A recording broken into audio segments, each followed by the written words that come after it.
looking in the mirror. Do I look good? I got my extra bands on. I got my other shoes on. We need more dogs. And welcome back to the latest and greatest episode of the Shaving Points podcast. My name is Jayton May, joined as always by my co-host Quentin Crisco, as we continue breaking down the divisions of the NFL one by one, going through each and every team and their rosters. This week, we have AFC North. The vaunted AFC North. I'm excited to talk this division. There's a lot going on here. Yeah,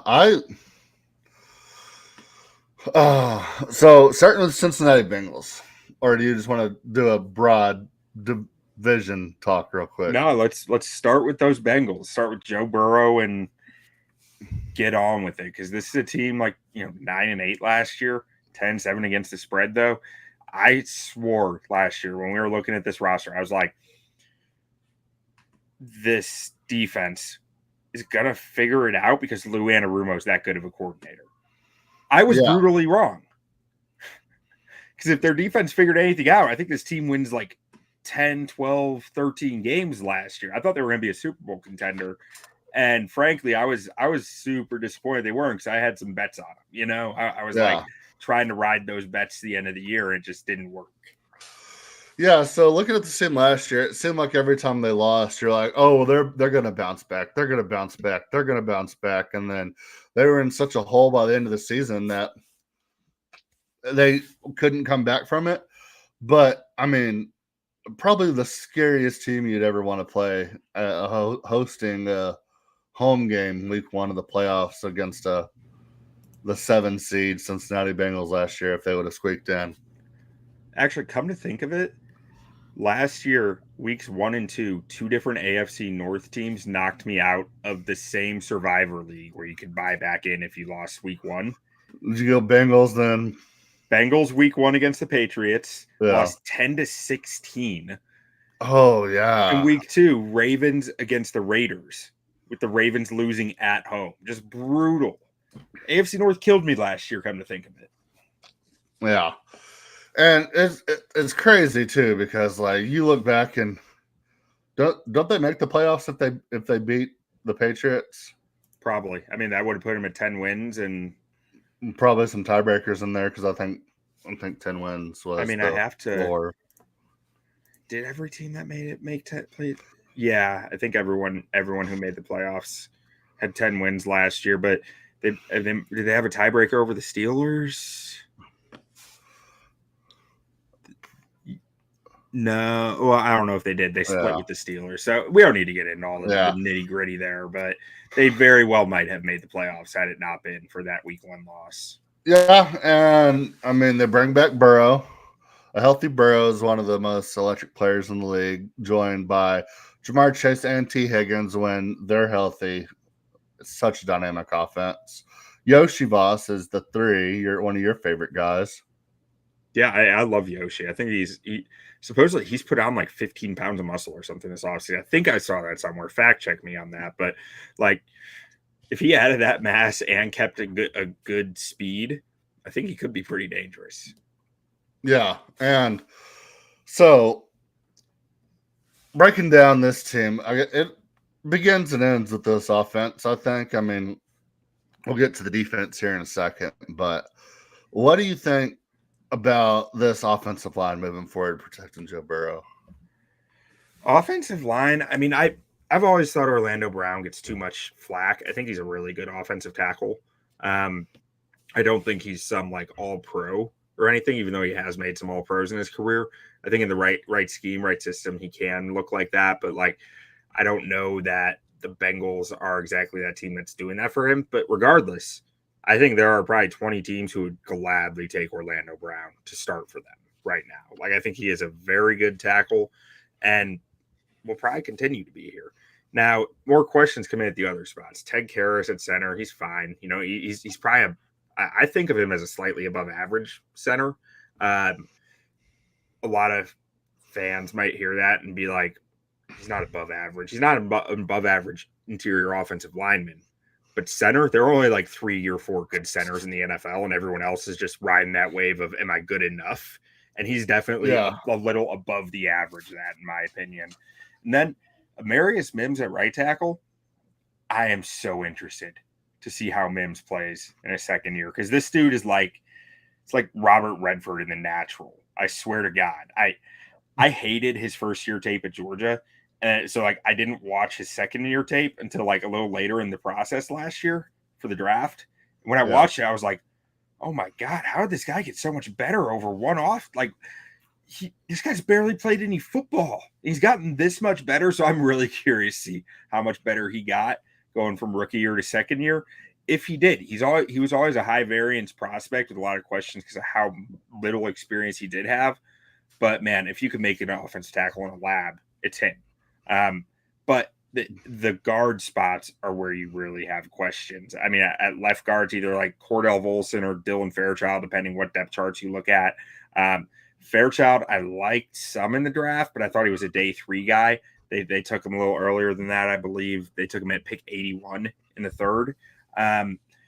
There's a lot to like there. A big wrestling background. He's got a good power profile. I just didn't like what I saw from him as a run blocker. But in the Bengals offense, I don't know if they're run blocking. Their run blocking's all that important. Some offenses lean heavier on the run game to set up the pass than the others. With Joe Burrow, Jamar Chase, T. Higgins, they're not doing that. Jalen Rivers is a guy who I think could also do well in this offense. Probably at guard, he's a backup tackle on here, but this dude's just a brick wall of a human being. I don't really think he can move, but he doesn't really get moved. So he has that going for him. I think that will play well at guard. At right guard, they have Cody Ford or Lucas Patrick. To be honest, I don't like either of those names. I think both those guys are big liabilities in your offensive line. But if Jalen Rivers and Dylan Fairchild can fill those spots, that's incredible, right? I don't love 2 rookies on an offensive line. Maybe Cordell Volson stays a starter and Rivers and Fairchild can fight it out for the right guard spot. But I think there's some stuff to like here. I like their bookends as long as they stay healthy, particularly Mims. But there is a fair amount of risk here when you're talking about Lucas Patrick being your top veteran reserve or Cody Ford being your top. They have depth and they have enough pieces where I'm it could work. It could work well, but I'm also not super confident in it, if that makes sense. No, yeah, I understand what you're saying 100%. So, offensive line, you would say a little bit better than league average, top to bottom? Yeah, I would say talent-wise, right around maybe slightly above average. But here's the weird thing with the Bengals. Talent doesn't always equal success on the O-line for them because they put their O-line in a lot of true pass set situations. They're one of the hardest O-lines to play on, frankly. Yeah. Jay, as an former offensive lineman, what did you like doing better, pass blocking or run blocking? Oh, run blocking. What did you feel more powerful, more dominant doing? Yeah, build your confidence with run blocking, get the rock moving down the field. It opens everything up. So, yeah, and the fact that they do so little focused in the run game and so little play action off of it doesn't give their O-line many breathers, and it makes it really hard to play offensive line for them, which isn't an excuse. You know where you signed, you know where you're going, and what the coaches are asking of you. But it's just some context when you're talking talent versus production in my mind. Yeah, speaking of the run game, I like Chase Brown a lot. Coming into his 3rd year now? Yeah, 3rd season. I like what they can do with Chase Brown, and Zach Moss is a decent compliment there. I think if they can get this run game going, this offense is going to be damn near impossible to stop. Yeah, I like Chase Brown. I have questions about him between the tackles. I think that he's a really nice change of pace back. I think he does a lot of nice stuff in the passing game, and his speed is just absolutely electric. I guess Zach Moss and Samaje Perine are more your between the tackles guys. I know Perine gives you some versatility in the pass game too. And they drafted Taj Brooks, our guy. Yep. Will be interesting to see because he's like Chase Brown. He runs like Chase Brown, but he's built like Samaje Perine. And I need to see that change in the NFL. he was able to do that in college. I don't think he'll be able to do it in the NFL, but man, he has a lot of potential. Like, I really do like his upside if he can learn to run behind his pads a little more. Yeah, no, I think he can find a footing there. He's a gritty guy. Cincinnati's a gritty place. I could see it. Yeah, I mean, he had some of the best jump cuts of any back in this class. Like, he can burst laterally like nobody's business, it's fun to watch. But I think that's enough talk about the fourth string running back, as much as we might love him as Red Raider fans. Yeah, just keep an eye out for him. You heard it here first. So, okay, Joe Burrow. What does he have to do to get this team back to the Super Bowl? Stay healthy. Does he have to stay healthy? Does he have to have like an MVP season? Yeah, pretty much. He was one of my MVP bets last year. I thought he had to do the same thing. I mean, his numbers have to be MVP. It doesn't mean he has to carry the offense necessarily, because you do have T. Higgins, you do have Jamar Chase, you do have a lot of talent in the pass catcher room, but his stats need to be in that MVP range because they're going to need the offense to do a lot of the legwork here. 40 plus touchdowns, single digit interceptions.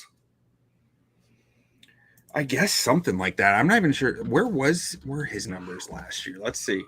They were huge. Yeah, that's right. I had an MVP future on him. I remember watching. That's why I wanted them to make the playoffs so much. Aside from Super Bowl bets, it was just like, I need Joe Burrow to win MVP because I'm going to get paid out. I think I doubled down like after they started 0-3 and was just like, I need him to win MVP. Yeah, 43 touchdowns, 9 interceptions, almost 5,000 yards. Like, he had ludicrous numbers. And yeah, if they just win a couple of those early games where they just couldn't get their shit together, like what could have been. But yeah, he's got to do it again. Well, and I think some of the early struggles came down to his health. He got hurt in camp last year, if I remember correctly. Was it in camp or he was hurt going into camp? Like he had like a something along those lines, lingering calf or something. Yeah, but Cincinnati's number one goal has to be him getting week 1 fully healthy and then keeping him as healthy as possible throughout the year, because when he's good, there's really no stopping this offense. It's just how limited he might be by those injuries that we've seen. Yeah. So hypothetically, I mean, we talked about it kind of last year. If they started slow, would we see a trade of T. Higgins? Now that he signed the contract, is that just completely out the window? Or you think if they start out 0-3 again and then they're 2-6 by week 8, do you think they start actually taking offers from T. Higgins? I'm shocked he's still on the team, and I'm shocked he got the contract. I mean, I don't think you're moving that contract. Like, I mean, he's. You don't think somebody would take that? I mean, I don't know why. I think they're eating a bunch of dead money to do it. It's a 4-year deal that's brand spanking new. I mean, I guess the dead money's not that bad pulling up. It's like 20 million, 25 million, but which is still a ton, but like, it's not awful by that type of contract standards. Yeah. I don't think their plan was ever to get rid of him. I said this last year. I don't think they're going to get rid of T. Higgins. I think that you have fully bought in, if you're the Bengals, to what sells tickets. Who's the ownership group we're talking about? What sells tickets? How much do they care about money in this organization? The offense, Joe Burrow, and his weapons are what sell tickets, and they made sure they kept that intact. Yeah, I mean, it makes sense from that aspect. I don't know if it makes football sense, but hey, we can talk about the defense a little bit now. So they gotta put something together. They were abysmal last year. Well, so if they do make a jump this year, where does it come from? So if they make a jump, it's got to come from young player development, right? Yeah. Like, you need Chris Jenkins to become something, which this is his second year. He was a highly drafted defensive tackle. You need him to show that upside that I know he has. He has a ton of potential. He a Michigan guy? Yes, he is a Michigan guy. Yeah, he ain't gonna do shit. Yeah, I know how you love those guys. Miles Murphy, I have real questions whether he's ever going to be anything at this point. Like, there's just not much inspiring you see. And when you watch him at Clemson, there wasn't much inspiring to see. Chris Jenkins' college tape, you saw the flashes all over the tape. Miles Murphy, you didn't see it as much. It was just kind of like, oh, this guy's really long and athletic, but like he's not doing a lot. So I'm not sure he's going to make that jump. But you need Trey Hendrickson. You need Trey Hendrickson to stay the same guy and be on the field. Yeah, you know who else they need on the field? Shamar Stewart. Yeah, they also need Shamar Stewart on the field. I mean, it's and they're 0 for 2 in that battle right now. And we're what, a month away from camp? A month and a half? Yeah, I mean, I don't know what they're going to do with that, man. I mean, I have to imagine they figure it out with Hendrickson and Stewart before the season starts. It's such a bad look. It's such a bad spot to be in. Like, well, so they were negotiating with Trey Hendrickson, stopped negotiating with him, and then as soon as they couldn't, the fact that you can't sign a rookie first round pick in today's era, where it's basically like you just give them the money and sign, is ludicrous. But as soon as they put in all the stipulations in his rookie deal, he was like, I'm not signing that shit. And then they go back to Trey Hendrickson. They're like, okay, let's go back to the board here. We need at least one pass rusher. And what that Schefter report was last week that they're renegotiating with Hendrickson. We haven't heard anything since. Yeah, I mean, I haven't heard anything about it recently. I just heard the Shamar Stewart drama last week, and then it was just like, oh well, I haven't heard anything about Trey since he blew up. Like, everyone hates this front office, and right after the news about Shamar Stewart not signing because they put the stipulations in there, Schefter reported that they're back in contact with Trey Hendrickson trying to work out a deal, and it's like, what are you doing here? Just get it done. Like, I mean, I don't know. I like BJ Hill on their D line. As I said, I still like Chris Jenkins. I still think he has all the talent in the world. I think TJ Slayton, this number next to his name, does not give enough credit to the player that TJ Slayton is. I think he's a heck of a nose tackle coming over from Green Bay. Thank God. I'm glad to see him leave Green Bay. But I mean, I don't know. There's not, if you don't have Hendrickson out there, there's not a lot to be inspired about with this group other than like Slayton and Hill. I think they can probably stop the run up. Same with Jenkins. What about Miles Murphy? I just don't. That's what I was saying earlier out of Clemson. Like, I just don't. I'm not very inspired by much I've seen from him in the NFL. And like, he's still young though. He is. This is what, going into his third year, and he still hasn't really flashed anything to feel good about. I mean, I'm not sure if there were any injuries in there. I don't think he missed any time really, but let's find out just to be sure. No, he's only 20. He just turned 23. Yeah, I mean, he played 13 games last year, so he missed a few games, but 3 sacks his rookie year, none last year. I mean, I just don't know, man. I have to think by, like, as an edge rusher, if you're not getting at much production and much opportunity by your third year, yeah, I just don't know what there is that's going to change. Now, this is his third year, so this is the make or break spot for him in my mind. And then if Shamar Stewart comes on, I like the potential of Shamar Stewart a lot. I think he could be an absolute dog for him. We all love the potential of Shamar Stewart.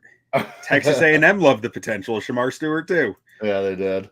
But yeah, I mean, if you can get a guy like Miles Murphy going, Shamar Stewart going, Chris Jenkins, and then everybody else, BJ Hill, Asai, Hendrickson, all stay healthy. I mean, you could have a pretty good rotation on this defensive line. Hey, they have, what I will say about this defensive line, they have a bunch of big, long, and strong dudes. Like, they have the ability to just hold the point and move people. And they can probably be good run defenders if they're all playing on the same page and staying healthy. Last year, this defense was not good.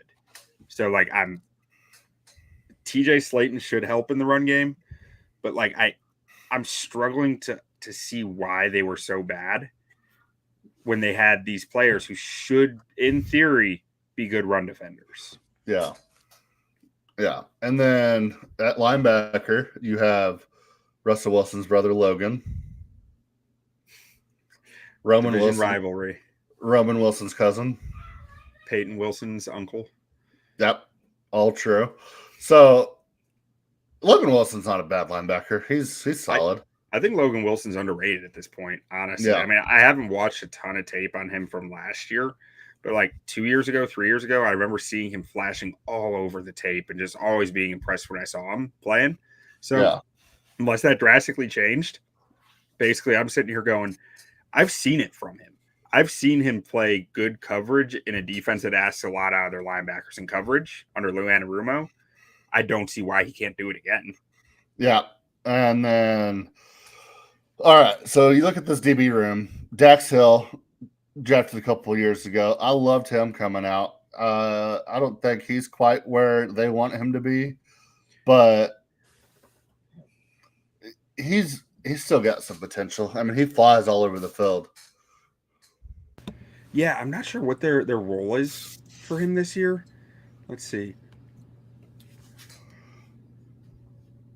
So, because they asked him to be more the nickel last year, 2 years ago, he played a decent amount of outside, which didn't work out so well. I believe it was more the nickel last year, but I don't know. He's just kind of. I remember that this kind of haunts me.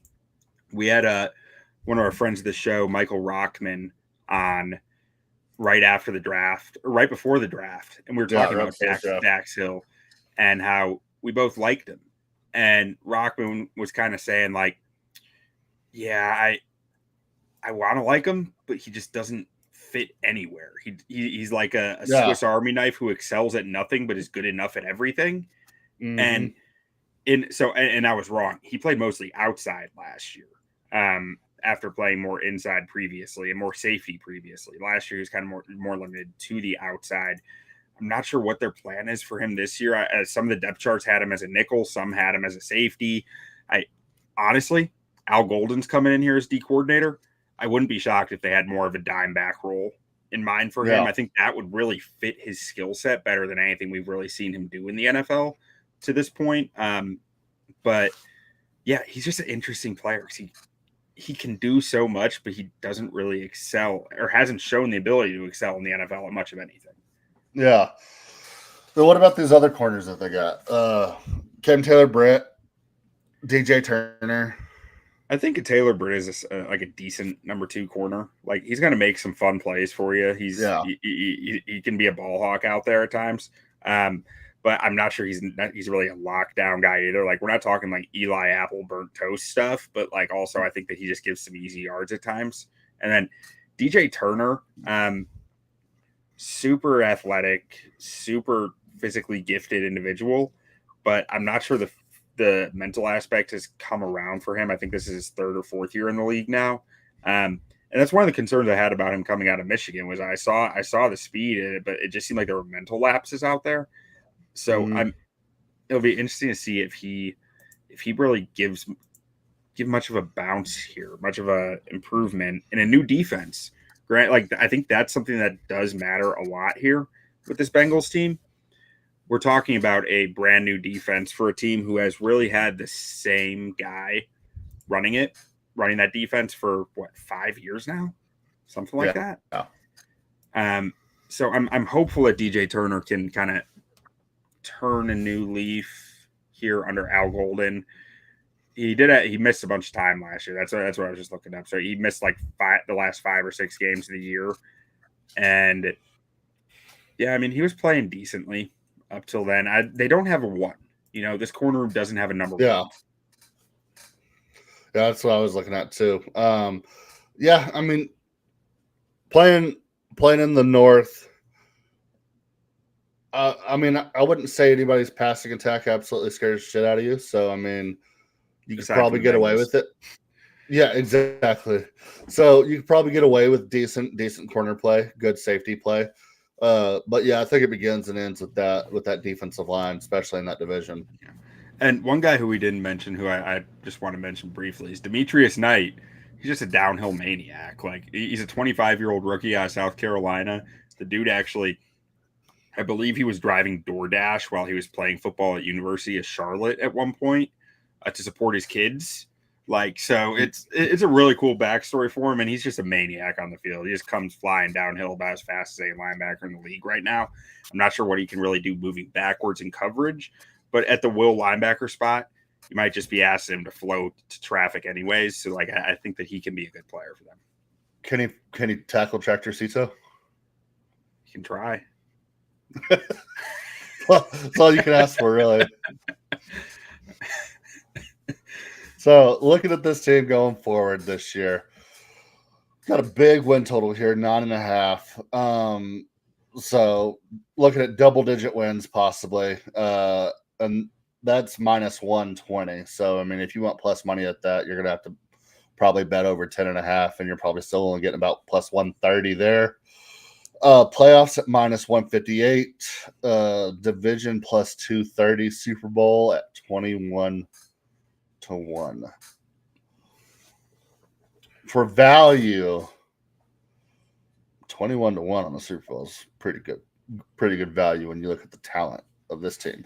Well, you look at the talent of this offense specifically. I mean, I know defense wins championships, and I know come playoff time, cold weather football, that, but if they can squeak through and make the Super Bowl playing in a dome, where is it at this year? Arizona? I feel like it's always in Arizona. New Orleans. Arizona sounds right. Arizona, New Orleans. But yeah, I mean, you get this team in a dome in a Super Bowl, and it's at Levi's Stadium in Santa Clara, California. Outdoors. Mm-hmm. Could have weather. But no, if I'm taking anything here value wise, I'm taking Super Bowl at 21 to 1.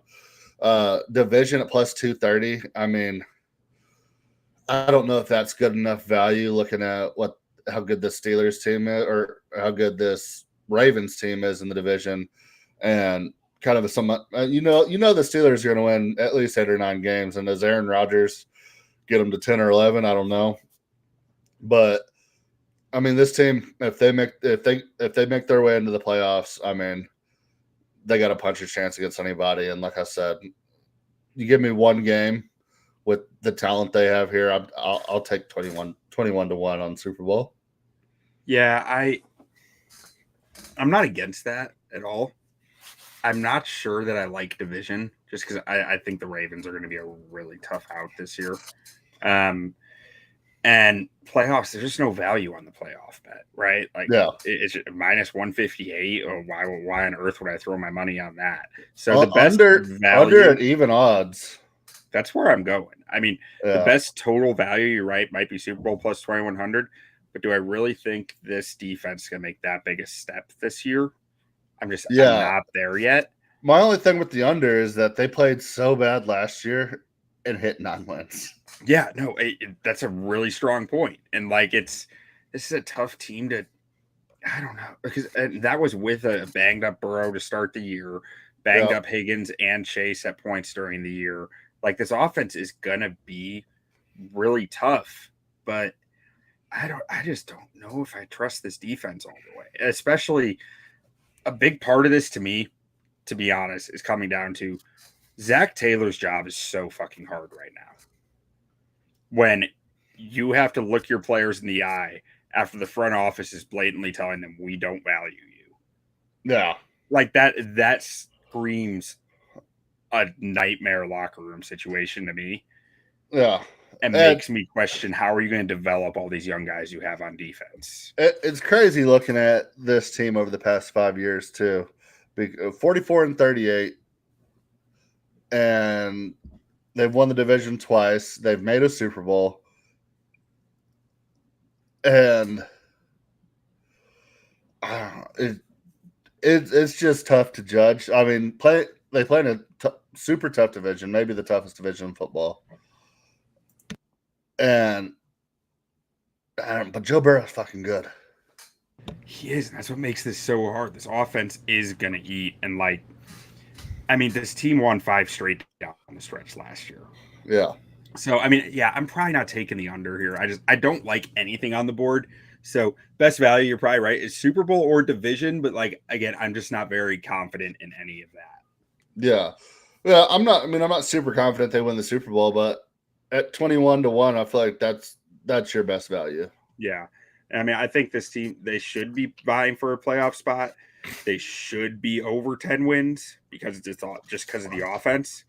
But that locker room aspect worries me. Like that, I think if I were a player on this team, I'd be pissed off right now. Yeah. At the organization, not in the pissed off way that helps you win football games.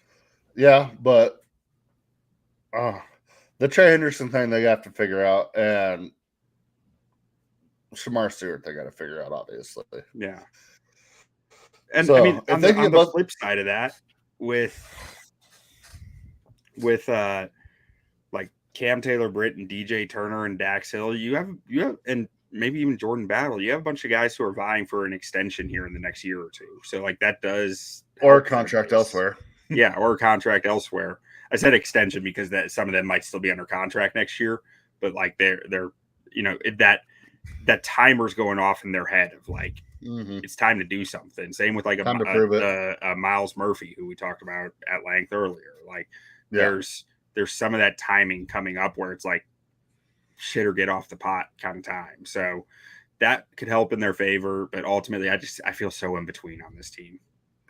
I just felt bad for some of these players the way this organization's run. Yeah. All right. I don't think so. We had a guest, Spencer Schultz, lined up to talk Ravens, but I don't know if you guys are feeling the heat in the USA right now. The power went out in the Baltimore area from the heat, and so his phone also died. So unfortunately, we will not get Spencer on the show tonight. We hope you're doing okay, Spencer, but we're going to go ahead and talk some Ravens here. Absolutely. Okay. Whew. Lamar Jackson. All about that action. Good. All about that action. Who won MVP last year? Really?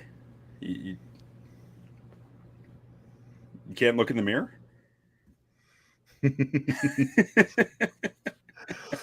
No, I was that didn't land. Okay. So Lamar Jackson, the 2-time,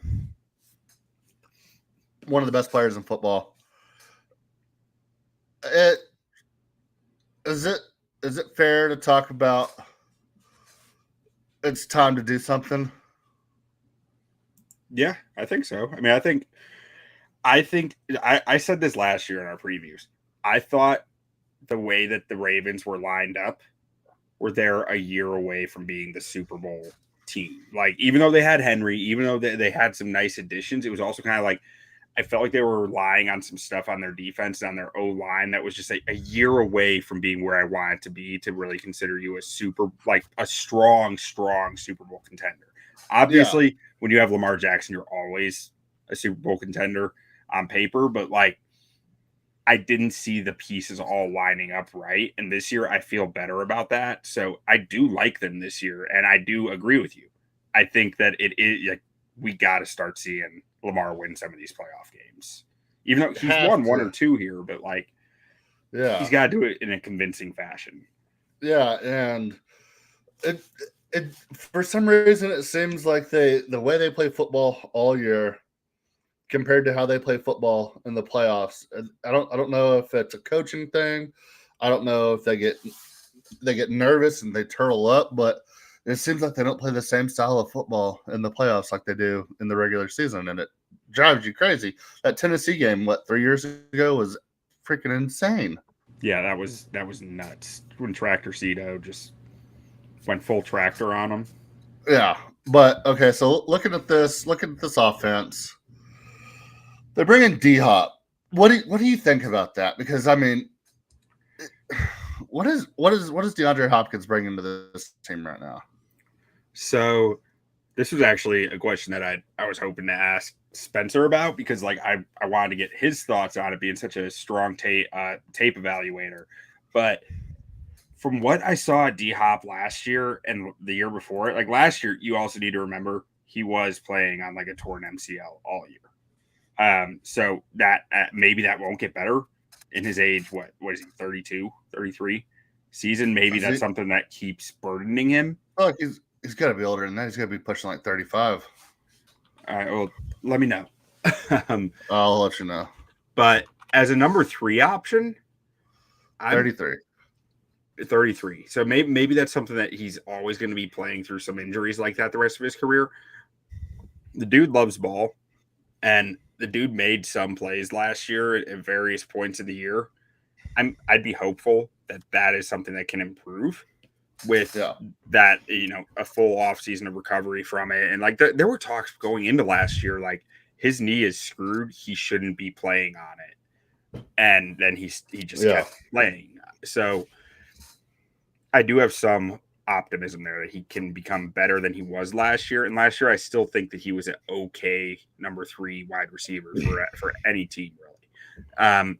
It's just all about how dependable Rashad Bateman is to me, because I think Zay Flowers is your steady Eddie. Yeah, I love Zay Flowers in this offense. They have to find some production out of Bateman and D-Hop, and now maybe Isaiah Likely might be able to step up into that role. I mean, I think Andrews is still solid, but I mean, he definitely started showing his age last year, I think. Yeah, I really struggled with Andrews because his production was still like near a blue chip level, but like I couldn't in good faith, I guess, or honestly put him in the blue chip tier just because of the way that the season ended last year and the way it started for him. He looked rough early on last year, and I'm not sure what to do with all that, because like he did come around and end up producing pretty well down the stretch. But then, I mean, I've heard rumblings about Isaiah Likely getting an expanded role, which makes me wonder, well, so were we right? Mark Andrews might not still be the same guy that he was. Well, we kind of heard those rumblings last year, and then week 1 comes and he has that monster game, and then it's just back to Mark Andrews after that. Well, I thought he was pretty rough early in the year last year. Am I wrong about that? Week 1, he had, I think, 2 touchdowns and like 100 yards opening week. And I just remember it because of the fantasy app implications, and everybody sold on. No, Andrews. Week 1, he had 2 catches for 14 yards. Was it 2 years ago? That was 2 years ago when he had the monster game. Last year, he didn't have a single game over 68 yards. Oh, okay. Could have swore that was last year. Okay. But, I mean, I feel like it's trending towards Likely. But, I mean, Mark Andrews is still solid. I almost wonder with Andrews, you bring in Derrick Henry, your offense becomes more geared towards truly like having that power run concept or run. I mean, I guess under Greg Roman, they had plenty of power runs in there, but like, I don't know. I wonder if it like the blocking is starting to catch up to him. Some of like his body just wearing down a little. Yeah, it might be. Yeah, and speaking of the power run, Derrick Henry, I mean, he was incredible for him last year. My only concern last year wasn't about the talent of Derrick Henry. It was, we see it with running backs all the time. Eventually it falls off. But I mean, shit, the way he looked last year, I'm not going to be the one to doubt him. I mean, Adrian Peterson was really the only one in recent history to really kind of buck the trend, and I mean, he's the first ballot Hall of Famer. So maybe Derrick Henry's the same way. I mean, some dudes are just built different, and Derrick Henry's definitely one of them. But he's got to stay healthy this year, and I don't think he has to do what he did last year, especially if some of these wide receivers step up and everything. But I mean, if he can still produce at a similar level, even if it's a little less, I mean, I think this offense is going to be absolutely lethal. I mean, anytime you have Lamar Jackson at quarterback, you're in a good spot. I'm not I'm not expecting Derrick Henry to fall backwards much. Like, I mean, I got to see it before I believe it. Basically, after the boost that he got from playing next to Lamar and being able to play that 10 on 11 offense, like, I think he's still just going to be that dude. Now, I do in the weapons department Devontae Walker's got to be able to see the field. Either that or maybe LeJohntay Webster. I'm not sure what LeJohntay Webster's 40 looked like. Also, they need some speed. Is that Malik Cunningham from Louisville? I think it is. The quarterback? I believe so. That's awesome. Is that your Anthony Miller there? Oh, yeah. Former Bears legend. The former Bears legend. Who did you compare him to? Who did I compare him to? I wasn't doing draft content yet, so. It was a wow. It was, I think, a Hall of Famer. Okay, well, if I compare him to a Hall of Famer, I can guarantee you this. I prefaced it with, this is probably a reach, but dude, you had me so sold on Anthony Miller. Dude, we were all sold on Anthony Miller, man. All us Bears fans. We were sold a bill of goods. And it never happened. The dude had like 11 touchdowns his rookie year. Well, I watched him just have a monster season this year. He just finds his way into like the 3 spot and just blows up. Done. But I hope we see Devontae Walker. I loved him last year. Way into this, like he ran a super simple route tree at North Carolina, like scary simple, but he has speed and like this receiver room needs a burner. It needs a burner. Yeah, and yeah, I agree with you too on the Bateman thing. I mean, he's got to make that next step. I mean, it feels like every time it seems like he's about to break out, he just doesn't. Yeah, so there are reasons to believe, as there are every single year with Rashad Bateman, that he took a real step last year. Now, like I said, as there are every year with Rashad Bateman, it seems like this conversation keeps being had and the production hasn't really taken full effect. But like last year was, by PFF grades, I believe, his best year of his career. His Matt Harmon, who does reception perception, I think he's charted Bateman as having like a really strong year last year. And like, it wasn't bad. He put up 750 yards, 9 touchdowns. Like, Bateman did do good stuff last year. It's just not the volume that of like some of the higher end receivers in the league. If he can do that, honestly, I don't even think he needs to take a step. If he can do what he did again last year, I think that takes enough pressure off D-Hop to open him up some and like allow the tight ends to eat with like in this offense. Bateman doesn't need to be a suit. They don't need a true one because their run game is so strong and because of what Lamar provides with his legs and their tight end versatility there. Yeah. But Bateman needs to be good enough. And what he did last year was plenty good to continue for. Yeah.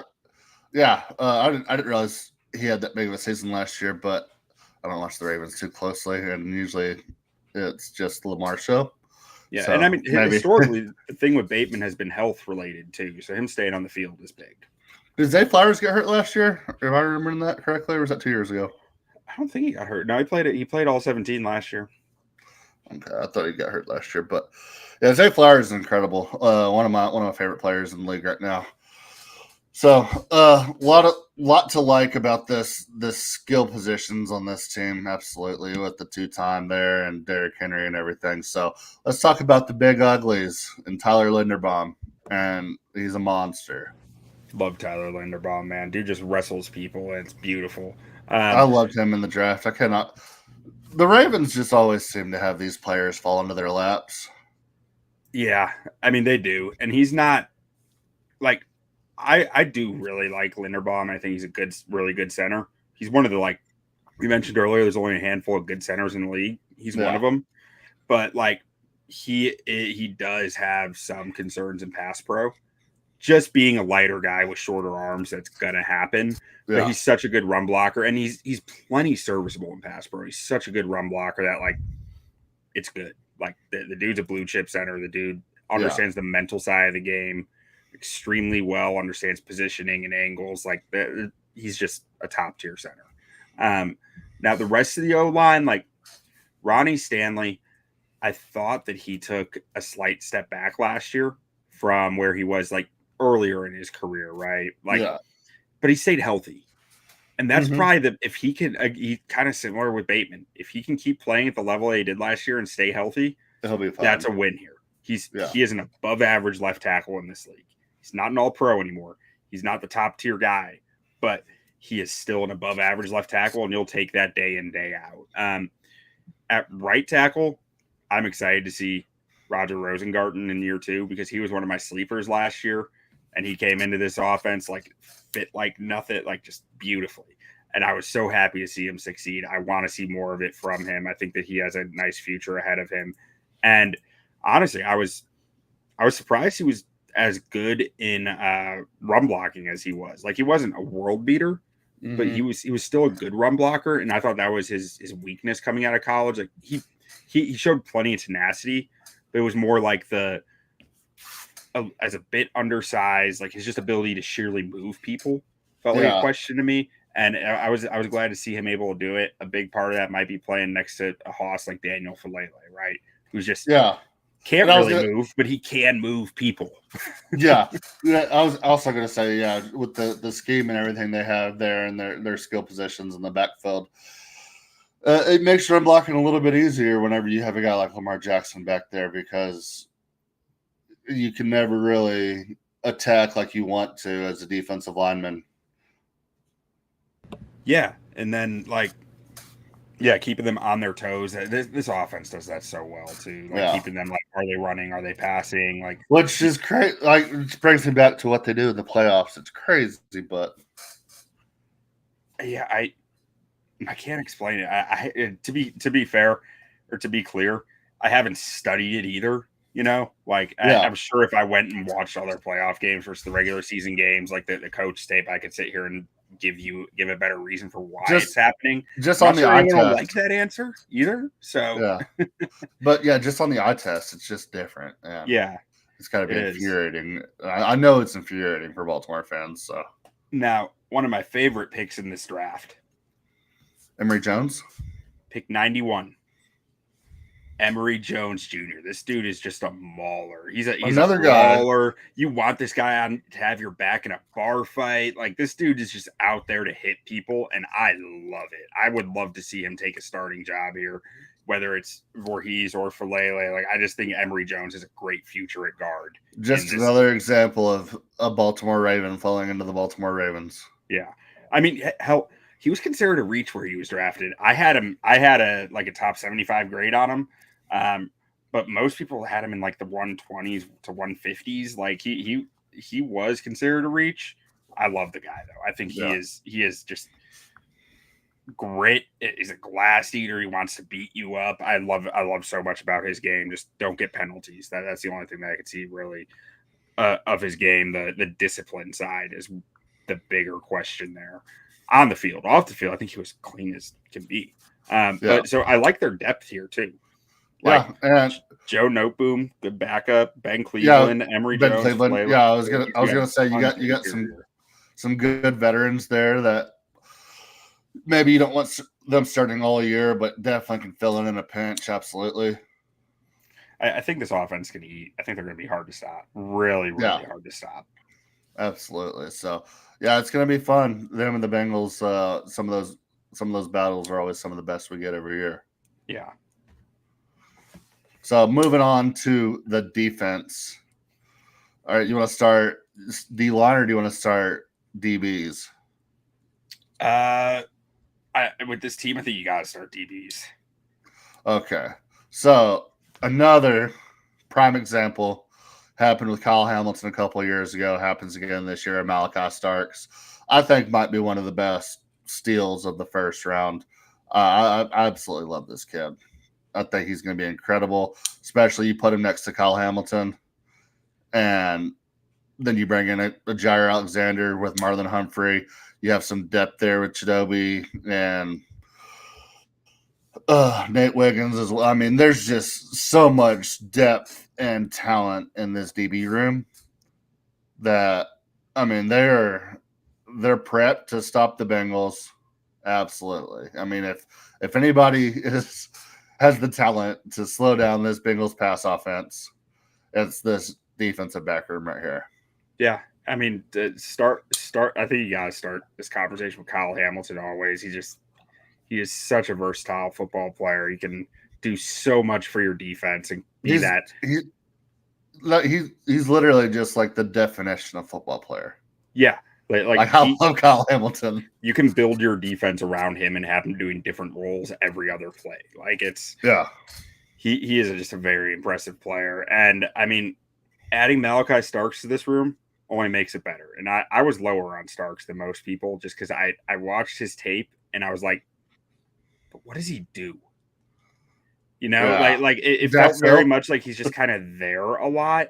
But people who know the cornerback position better than me have told me that he is a very impressive nickel corner, and having coverage skills like that at safety. And it's important to make the distinction. The college game and the NFL game are so different at the safety position that it's just hard to parse through the college tape and really for me to feel like I have a strong feel on it, unless I'm just talking about center fielder. The center fielder or the downhill banger. Those are the two that are easy to spot in college. But like guys who are more of a split field or more can do it all, I have a harder time seeing. And that's what Stark's kind of supposed to be, that do it all guy. And his ability to play the nickel with Hamilton's ability to play the nickel, with Humphrey's ability to play the nickel, with Jair Alexander's ability to play the nickel, they've got a lot of mixing and matching here they can do to disguise stuff. You know what I love about the Ravens organization? I mean, okay, so look at your blue chip players right here. You have Matabuke, you have Roquan Smith, you have Marlon Humphrey, you have Kyle Hamilton. And then look how much yellow we have on this board. Yeah, I know. I had the same thought when I was putting this together. I was like, I love the way they've built their depth with so much, they have so much youth here. Yeah, and I mean, they're one of the best teams in the league when it comes to drafting, and especially player development. You look at a guy like Mike Green, who fell for unfootball or for non-football reasons, but still an incredible talent. Yeah. And then, I mean, you just load up Peebles, Green, Buchanan, Longerbaum, Higgins, Cone, Lowry. Like, if they get three of these guys to hit on top of, I mean, I don't know who I don't know where they fit in. I mean, obviously the D-line guys are going to be rotation, but I mean, if you could get one or two of these guys outside of like a Malachi Starks giving you good reps, it's just insane. I mean, yeah. Well, on top of that, with the depth, like at corner too, you're talking Nate Wiggins was a good rookie year. He's going to be starting. Jair Alexander, is he healthy? Will he be healthy? I don't know. He's really good when he's on the field. I'm really glad he's out of Green Bay. But like I was actually listening to Spencer Schultz's podcast, the Exit 52 podcast today, and he was talking about it. And I think he explained Jair in a way that I've been thinking for the last few years, because as a Bears fan, you know, I was watching Green Bay's tape, preparing for my Bears podcast to like talk about Green Bay and talk about, you know, what is Jair Alexander. And like, I've always had this itching feeling with him of like, he's good. His instincts are really strong. And like, he plays a really feisty game, but like, he's also not very technically sound. And he's a very creative player, was the way that Spencer said it. And like, he feels the game really well. It can get him in trouble at times, but like, you put him on a really good defense like this, it's going to be worth it more often than not, because you can play that style when you have this much talent around you. But if he goes down, you got your boy Chidobe Awuzie right behind him. You got TJ Tampa, who had like basically a redshirt year last year sitting behind him. Like, this depth is really nice. And then safety, Darius Washington coming back from injury at some point this year. Yeah, and then you have to assume one of these rookies is going to look good in camp and kind of fly up the depth chart too. So Aeneas Peebles was made to be a Raven. I love Aeneas Peebles. I love him so much. Well, we can talk about the defensive line here. So Matabuke, one of the premier edge guys in the league right now. Who really tackle. Like, so they run the 3-4. So he's really like a 4 tech kind of player. Yeah, kind of over the tackle. But then Travis Jones, Broderick Washington, Kyle Van Noy. What is that? Odafe. Yeah, I mean, I feel like anytime I watch the Ravens, I feel like he's just all over the field. Yeah, I mean, if there's one weakness on this defense, I do think it is the lack of premier defensive line talent. Like Matabuke is great, but like the guys around him, they're good. I just wish they had a hellacious edge rusher.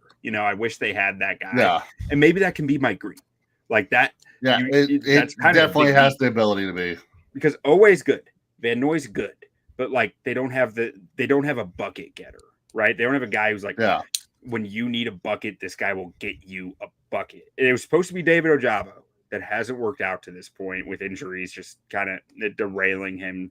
Maybe there's still something there, but like I think if Mike Green can be that guy for them, this defense hits that level they were at 2 seasons ago, right? Where last year they struggled the first half and they became really good down the second half, but 2 years ago they were just like consistently across the line great. And maybe they can be that with how deep the secondary is, regardless, because you believe you can generate some pass rush with these guys. It's not like they lack for talent on the D line.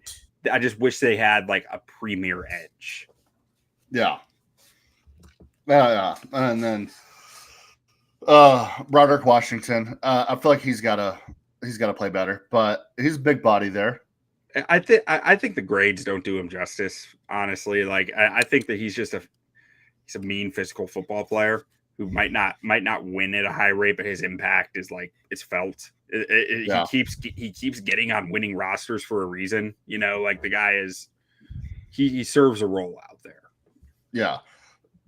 I mean, there's not a whole lot to not like about this team and this roster, this defense specifically.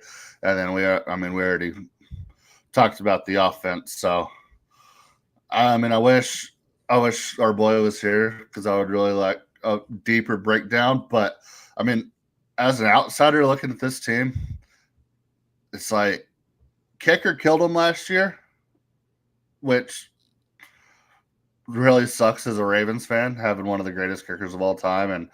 And when kickers lose it, they lose it. I don't know what it is, a mental thing or what, but definitely hurt them last year. Hopefully, is that Tyler Loop? Is that his name that they took at 189?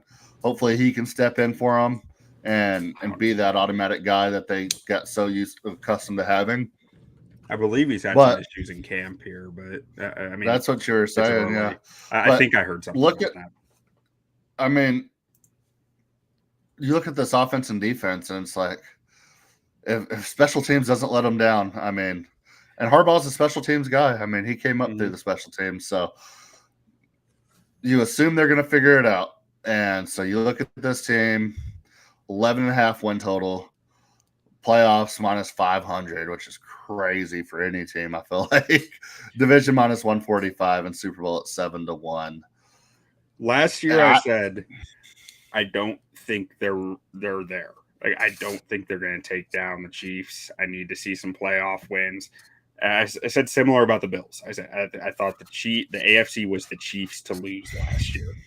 This year, we kind of talked about it. I mean, the Chiefs had a down year, and still in the Super Bowl. Yeah, I mean, they still went 15-2. Like it was just a weird way of doing it. But like, I think this is the year someone else comes out of the AFC. I think it's the Ravens or the Bills this year. I think it's one of those two teams coming out of the AFC. I don't know what the odds would be. Probably like 3-1 if you can just bet that a team from the AFC North represents the AFC in the Super Bowl. Yeah, I would probably take that at 3-1 or 2.5 to 1. It's probably plus 250, plus 300, somewhere around there. I might take that bet. Yeah, I mean I bet it's probably higher than that. Even I bet it's probably like 4 to 1. Well, they're plus 700. What 2,100? 21 to 1? To win the Super Bowl. Oh, to get there, you're saying? Yeah, to represent the AFC. Okay, I could buy that. And to win the Super Bowl, you'd probably be looking at 6.5. They're plus 700.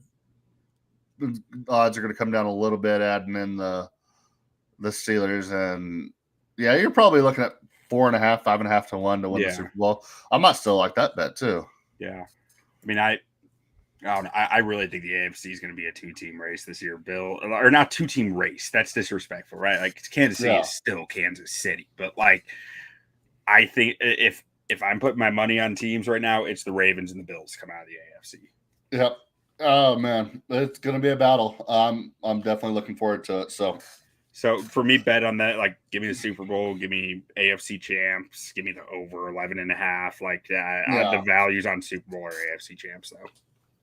Yeah, that's not even great value. Like it's just kind of they're near favorites. So yeah, and yeah, I mean, it just seems like if there's ever a time to get that monkey off your back, get over the hump, whatever you want to say, I feel like this is the year. Me too. I think Kansas City is in the place where I thought Baltimore was last year, where they're like their roster is just it's a year away from where they should be to be that true Super Bowl contender. But Pat Mahomes is a great equalizer, so we'll see. Yeah, and Lamar Jackson's got to be that for this team and come playoff time. Yeah, and he put up 25 points against the Bills in the playoffs last year, and then the ball went through Mark Andrews' hands. Like they did.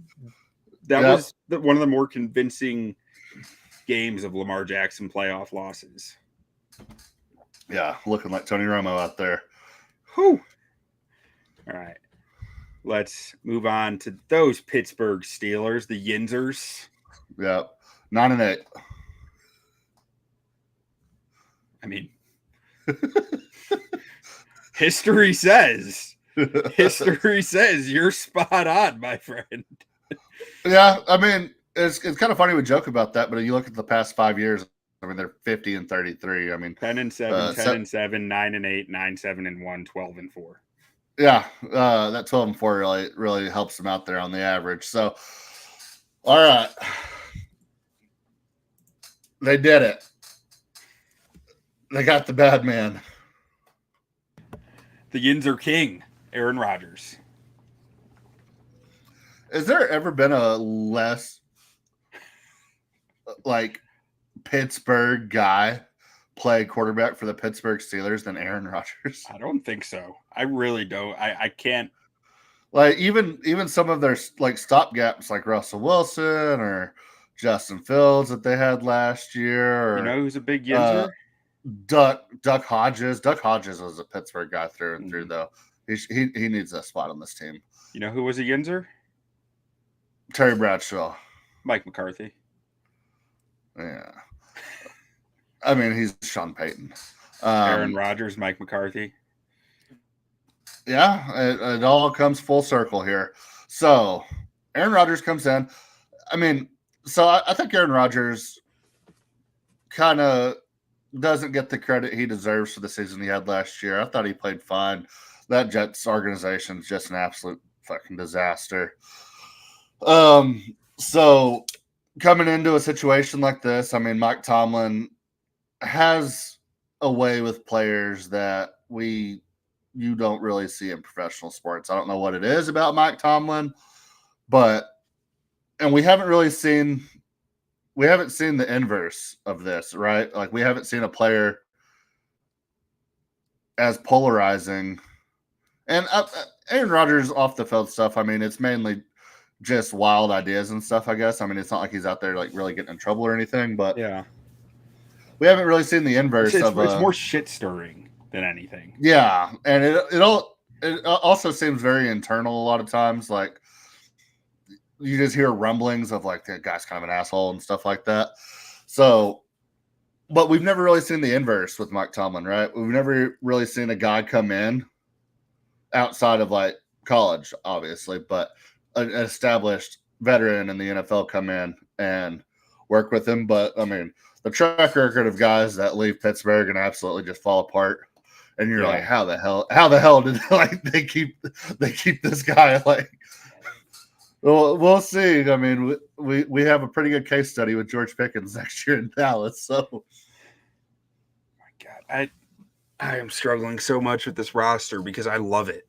Like, I love a lot of what they've done, but it's Yeah, also like I just have the quarterback question, and I say I have the quarterback question, and then I look and go, oh yeah, Aaron Rodgers quietly had 3,900 yards, 28 touchdowns, and 11 interceptions last year. Like, Pittsburgh was praying for that the last few years, praying for someone who could do that. That's exactly what they've needed the past couple of years. But then you also look at Aaron Rodgers and you kind of look at him historically and the type of receivers that he likes.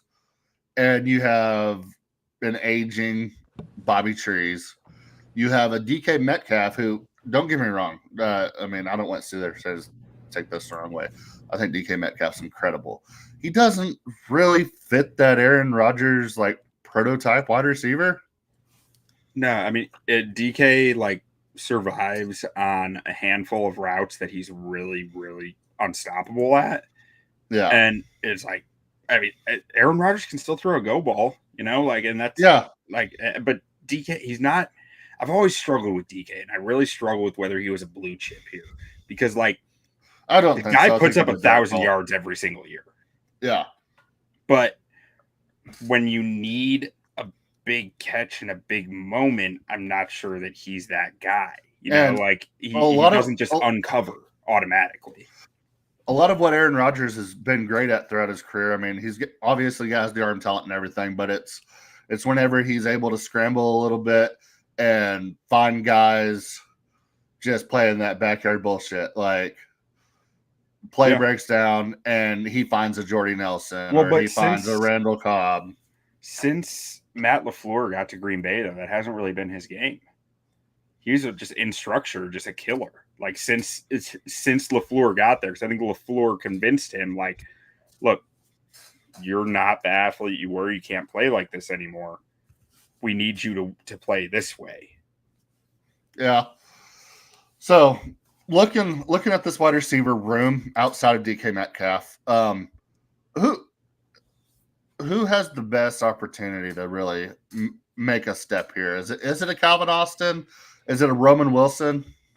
I mean, they got rid of his brother, so I mean he's probably upset, but he's got his other brother at tight end at least there. So at linebacker. Linebacker, excuse me. Yeah. I mean, the Wilson triplets, one of them goes, you don't know how the rest are going to react. Yeah. But, that triplet bond is. I think it's Roman Wilson who really has a big shot here. Like, I agree. I like Calvin Austin. I'm just not sure that he's like what I really liked about Roman Wilson coming out of Michigan was his route detail. And to me, that is what Aaron Rodgers looks for, right? That Aaron Rodgers wants a guy who can uncover with his route running skills. Calvin Austin's electric with the ball in his hands. I'm not sure that he's the guy who's going to consistently uncover in a variety of different routes and alignments. And I think that's something Roman Wilson can theoretically do for you. It's theoretical still because very limited opportunities last year for Roman. Yeah. If I'm buying stock in anybody right here, I'm buying stock in Roman Wilson, I think. Yeah, I agree. And I mean, I think they're going to be a fairly run-heavy offense. Probably more run-heavy than Rodgers has seen the last few years at least. Yeah. Because, like, I think Caleb Johnson, I'd probably be buying Caleb Johnson stock. I'm 100% buying Caleb Johnson stock. I've never really been on the Jaylen Warren train. I know he puts up numbers. I know he produces. Oh, I love Jaylen Warren. You love Jaylen Warren? He's so fun, but like he's never going to get a starter's workload. He's not a starting running back, but his tape is so fun. Yeah. No, but I look at this offense and I really see opportunity for Caleb Johnson to really excel here. And with Aaron Rodgers there, I think it could really just blow this whole thing open and be very, very good for him. To me, a lot of it really depends on how the synergies, big word, synergies work between Arthur Smith and Aaron Rodgers. Two very polarizing personalities who have a history of not getting along with the people they work with. Yep. Because if they can find that good working relationship, I do think this offense that's going to be more run heavy, use a lot more play action, outside zone base. Caleb Johnson is going to excel in an outside zone scheme. Like there is reason to see like the arm's still there for Rodgers. Yeah. The brain's still there. Like, but it's Is the brain he still there? can't I don't know, there's a lot of drugs in there at this point. But I do think there is a way this works. But I'm not sure how much I buy Aaron Rodgers and Arthur Smith seeing eye to eye on things and how it all works. You say Aaron Rodgers and Arthur Smith. I think the equalizer in that is Mike Tomlin. It might be. It might just be. But like, okay. Because there's a history there of Mike Tomlin making that stuff work. Like, yeah. Absolutely. So looking at skill positions, I think there's definitely some opportunities there. But when we go to the O-line, you have Broderick Jones. Broderick. Broderick. As he Tub was Jones? affectionately nicknamed. Tub Jones. Is this Faltanu's second year? Yes. Okay. What did we think about Faltanu last year? He missed a bunch of time. He really didn't get to play that much. Let's see what his actual snap count was. 55 snaps. Yeah. He was fine in his 55 snaps generally, according to his PFF grades. The tape I saw, he looked okay, but like he was always a bit more of a project. Really gifted athlete, really smooth, sweet feet, but like he didn't really. I didn't love his Washington tape because I questioned some of the intellect, I guess, or not intellect, processing. He wasn't asked to do a ton in that offense. I felt like he was moved to left tackle because that was Michael Penix's like opposite, like, you know, a right-handed quarterback is going to have left tackle blind side. He was put at left tackle while Roger Rosengard moved from left to right for Penix to protect Penix's blind side. And I mean, I don't know. There's a ton of potential in there for Faltanu. Athletically, size-wise, strength-wise. It's just a matter of him putting it together. Not dissimilar to Broderick Jones coming out. Like I think they're somewhat similar archetypes where it's like there's a ton of potential here, but you got to develop it. So if they're developing it well, looks promising for this entire O-line, really. Yeah. So if you get Broderick Jones and Troy Faltanu playing right, I feel pretty good about Mason McCormick. I didn't love him coming out of the draft, but I've grown to appreciate him a lot more, I think. Yeah. My issues with him were more about he plays like a madman, but he wasn't a good run blocker. And those things didn't add up to me. So again, that too comes down to the development. He needs to learn to latch. He needs to learn to take a breath and make sure you're actually blocking the guy you're supposed to be blocking. But he's a nutcase out there. Zach Frazier, one of the few blue chip centers in the NFL. This guy's coming for the top center in the league. He's going to be competing with Creed Humphrey in a year for top center in the NFL. He's awesome. I love Zach Frazier. And Isaac Samala is just a good guard. So, like, I do think and at depth, I mean, I like Spencer Anderson as an interior depth. Outside of that, I have questions about their tackle depth. But so the depth questions do actually loom pretty big here with McCormick playing a style that might run into injuries. Faltanu already dealing with some injuries. Broderick Jones dealing with some availability so far in his career. I do have questions specifically at that tackle depth. But generally, this plan on the offensive line looks fine. I like the way they've drafted. So, like, I do think there is a chance this is a solid O-line, but they need that development to come through. Yeah, and the way they play Steeler football, I mean, I think they'll get the development there. I mean, 3 out of the 4 teams in this division usually find ways to develop players in their own ways.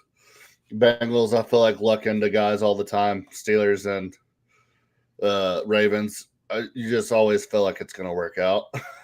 They got the athletes here to run the outside zone blocking schemes really nicely, as long as like they're well coached. And Arthur Smith has a history of coaching this up pretty well. So like I tend to think at the very least they'll run block well. Yeah, and with Jalen Warren and Caleb Johnson, you can definitely have some success on the ground for sure. That was Caleb Johnson's selling point. Like, Yeah. there were questions all over his tape about his breakaway speed, about his pad level, about why doesn't he break more tackles for his size. But his selling point, the thing that you could not deny, was this guy can read outside zone like nobody's business. Yeah. And he's going to be a very consistent runner for them, I think. Yeah, I agree. So, going over to the defense here. A lot of blue. A lot of blue. All right. We're going to start at the defensive line. Just incredible defensive line here. Hayward, Watt, Highsmith, all just as solid as you get. I guess there's been some rumblings that TJ Watt may be unhappy. I think if he wants a new contract or something like that. Yeah, so that's got to be a little bit worrisome. I mean, quite possibly the best player or best defense player in the league right now. I feel like the Steelers tend to figure that stuff out, though. Like, we're not talking about the Bengals here. Like, we're talking about the Steelers. Yeah. They tend to work it out. Yeah, maybe, yeah. And so I wouldn't be too worried about that as a Pittsburgh fan. So, and then you go and draft Derek Harmon, who beast. Where do you? Yeah, so I was going to say that I like Derek Harmon a lot coming out. So, do you think he's going to be a day one starter on this D line? I think he should. I mean, obviously it depends what their alignments look like, how often they want to run 3 defensive tackles out there. But like in a rotation at the least, I don't see why Derek Harmon wouldn't be playing in a rotation, heavy rotation here. He was my favorite player. He was my favorite player in this year's draft class.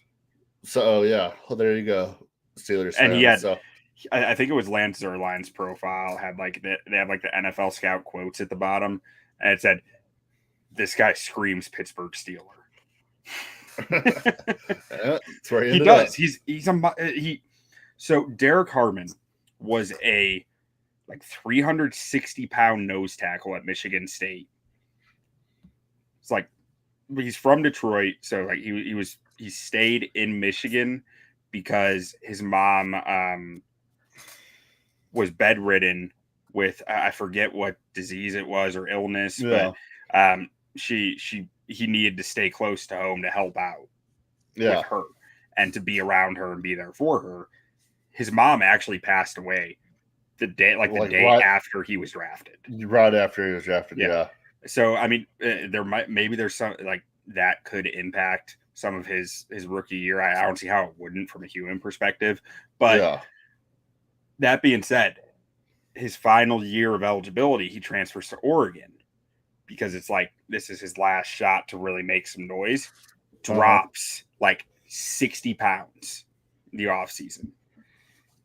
Becomes this just like it's almost funny watching his Oregon tape, especially early in the year. It's almost like you were a 360, 370 pound guy. Now you're 310 pounds. And you can visibly see him be like, whoa, I'm fast. Whoa, I can move. I can swim people. I can it's almost hilarious. And the dude was just dominating, super long arms, kept a lot of that nose tackle power that like I think he's going to be a real problem in this Pittsburgh Steelers defense for years to come, especially you pair him next to Keanu Benton, who is one of my favorite defensive tackles in the NFL. Frankly, I wanted to make him a blue chip. I couldn't actually do it, but I love me some Keanu Benton. I love the power profile and the twitchiness he plays with Cam Hayward, TJ Watt, Alex Highsmith. Once again, I think this is the 3rd year in a row I'm saying this.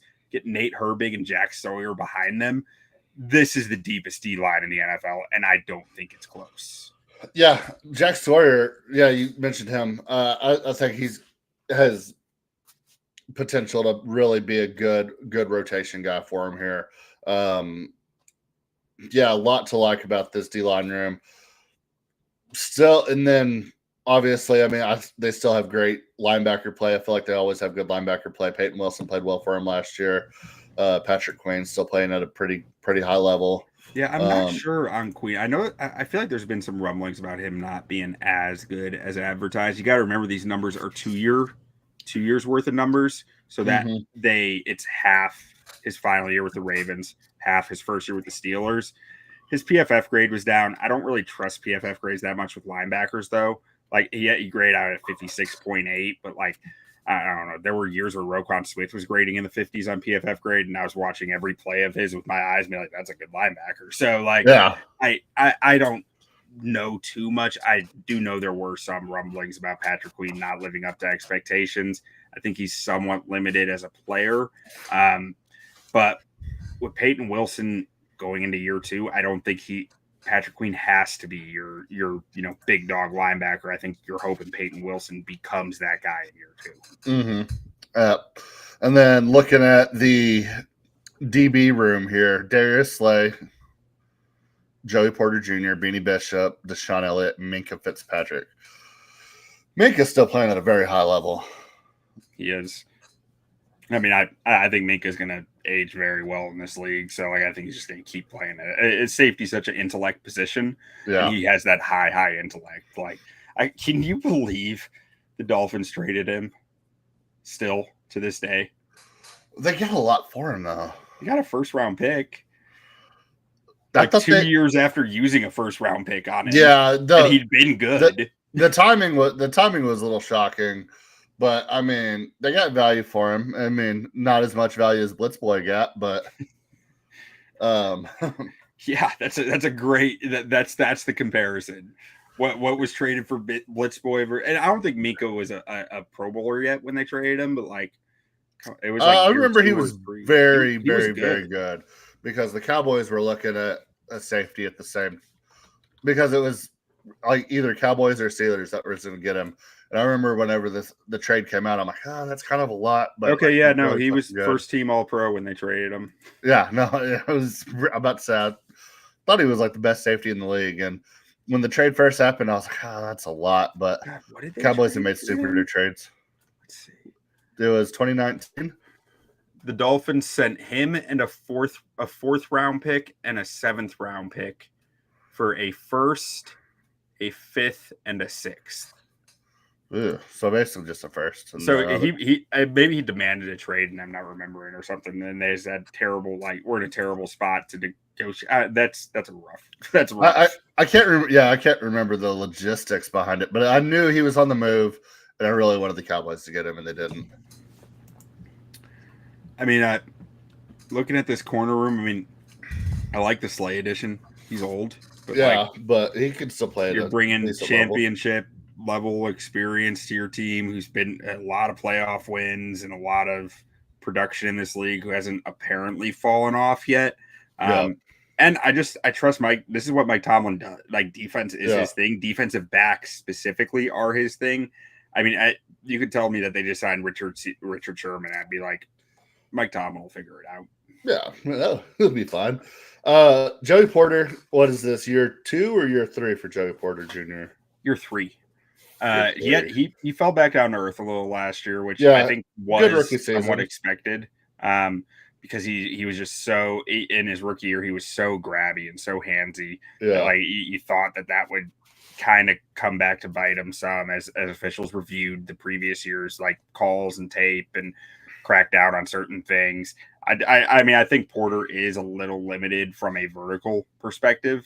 He doesn't have that true speed to really keep vertically, but he relies on that physicality, and he is as physical as it gets as an outside corner. So his ability to jam guys and keep them from getting that vertical step on him is huge.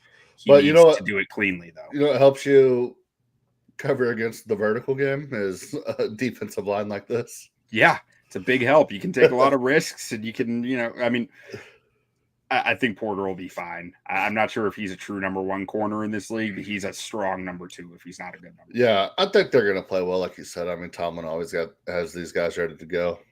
Yeah. I mean, I love this defense. I think they're going to be a problem. I think they're always a problem. Mm-hmm. And that's where it just comes down to what can Aaron Rodgers give you? I think they'll be able to run the football. I think Robert Wood, Bobby Trees, and DK can both block. So you got 2 good blocking guys there. Pat Freiermuth can block. Darnell Washington is a hell of a blocker. Yeah. They're going to be able to move the football on the ground some, and this defense is going to keep points off the board. It's on you, Aaron Rodgers. He just said today this is probably his last year. Is he pulling a Brett Favre? Who would have ever thought that Aaron Rodgers would announce this season before that he was retiring and make it all about him? Who could have saw that coming? him and Arthur Smith that's what I'm watching for this team, because this Yeah. could be like this team's talent to me outside of quarterback is a 10 plus win team. But Aaron Which is Rodgers and crazy. Arthur Smith combined has the potential to me to tank that down to 7 wins. Yeah, it's crazy. We talk about it too. It's like, oh, if they can get the quarterback play right. And I know Aaron Rodgers is like 43, but he was an MVP 4 years ago? Yeah, 3 or no 4. Yeah, 3 years ago. Yeah, so it's crazy. That's the potential weak spot in this team, and it's fucking Aaron Rodgers. Like, are we really going to sit here and doubt him, and just so he can just be a dickhead and go win 15 games? And that's the thing. Win a Super Bowl? Last year, more people doubted him than not, but I'd say it was like, what, 60-40? Yeah, probably. This year, coming it's off like an Achilles. 90-10. Everyone is doubting him. Everybody's acting like he can't play, and I'm like, he was fine last year. And yeah, you put him in a decent organization, especially with a good defense. I mean, and with the first coaching staff in like 5 years who will say no to him. Yeah.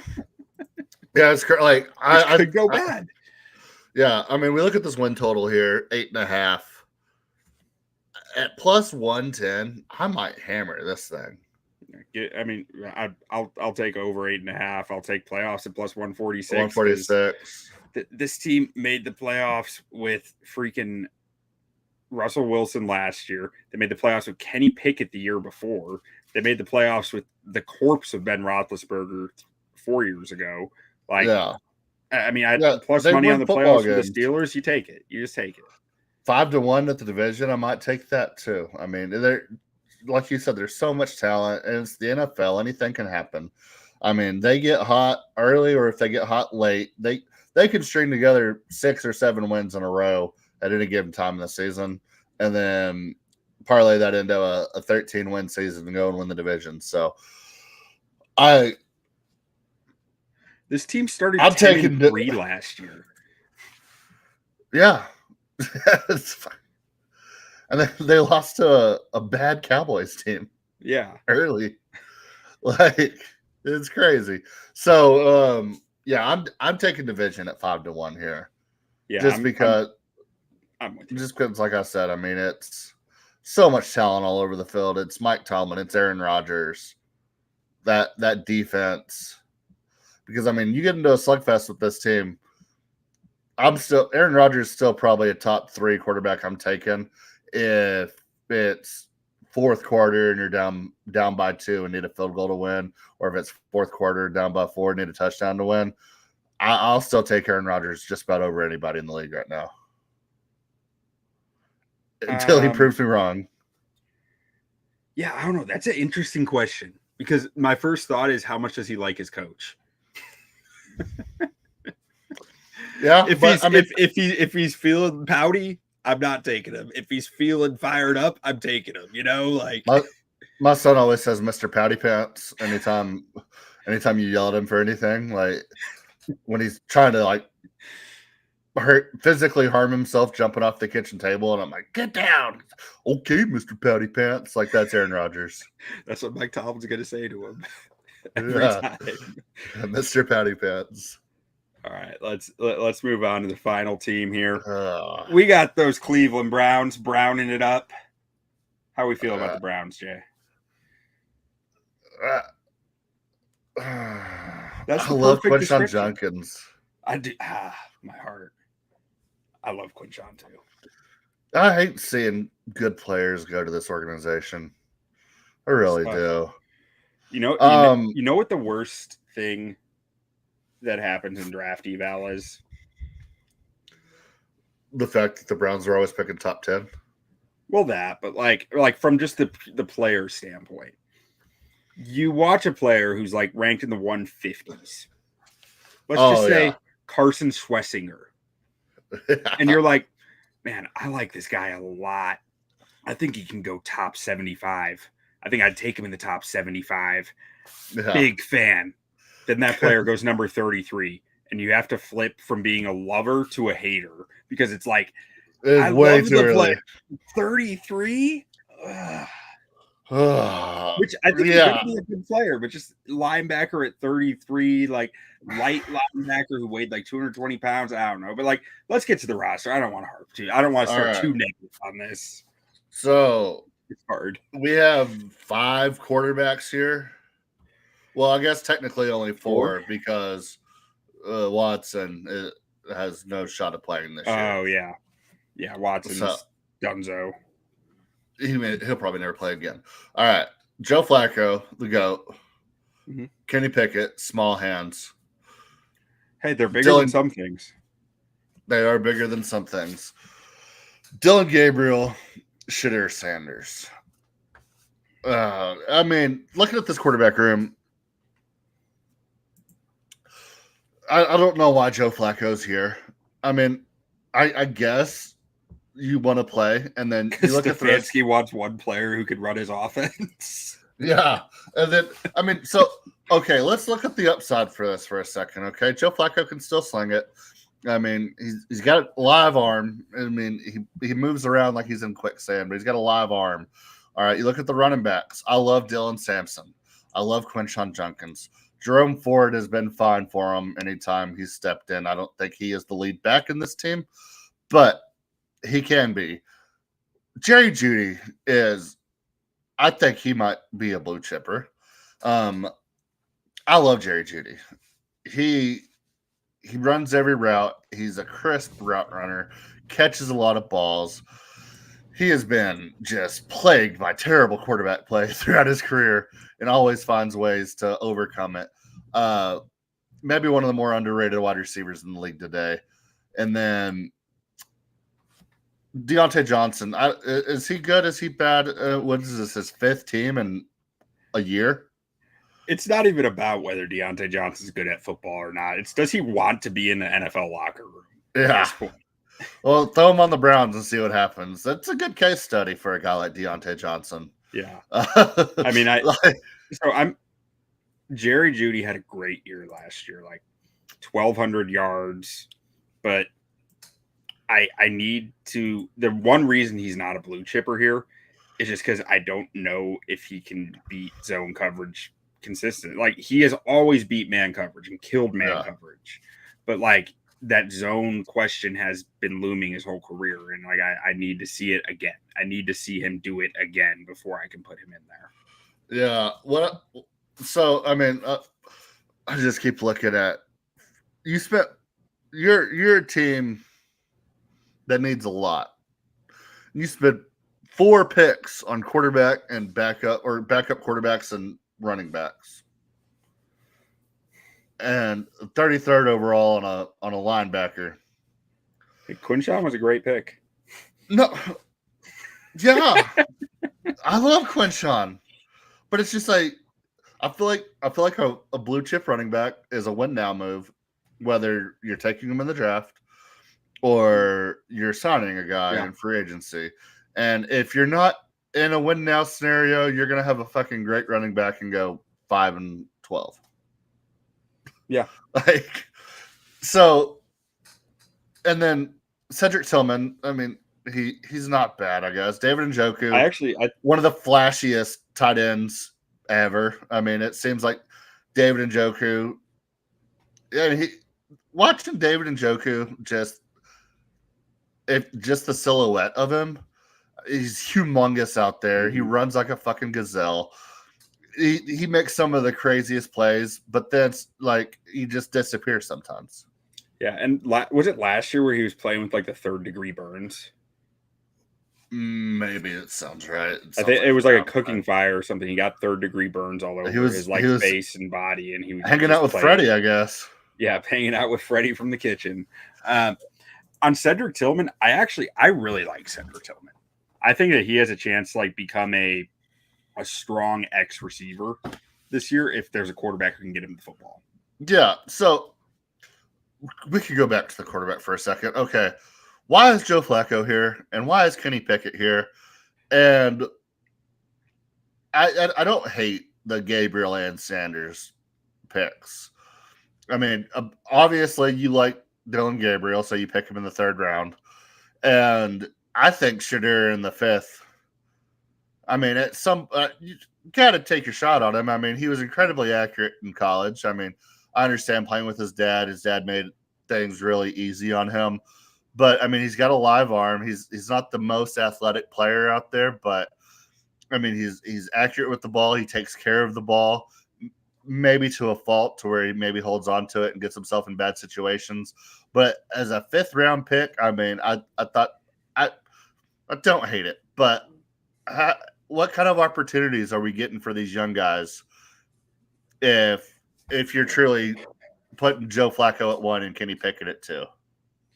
I mean, Like, it doesn't I make don't sense. I don't think Kenny Pickett makes the roster. I don't know how you justify Or why. that. Yeah, like I mean, if you didn't draft Gabriel or Sanders, then yeah, Pickett would make the roster. But like, you're not going to. You can't roster 4 QBs here, who none of which you are sure are even any good.